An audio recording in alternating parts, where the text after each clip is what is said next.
Hi guys, welcome back with me again in this channel. On today's tutorial, I'm going to show you how you can create this hug trend, viral hug trend videos for TikTok using the video.studio.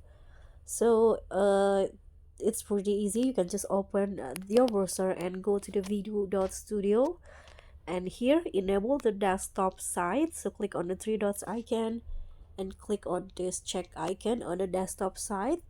At the top right corner there will be this option try video, so just tap on the try video button, and what you need to do is just sign in. You can sign in with Google, email, or phone.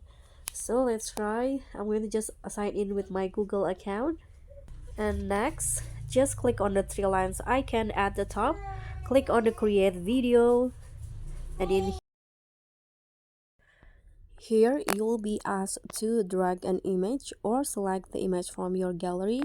You can add two different images combined into one, or you can just add an image with two persons on it. So here I'm going to just click on this and find the photo.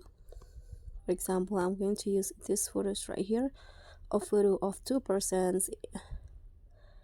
And in here, what you need to do is import the prompt, make the people and photo hug each other, and after that you can just click on create. But you need to know that video is so many people using this video studio, so it might take a while to create the video. You can see I'm in queue and just wait until the results come out. Okay, after it is done, there will be this preview. You can just click on this arrow down to download the video, and that's it. So that's all for me. Thank you so much for watching. Don't forget to like, comment, and subscribe. Also click on the thanks. Bye.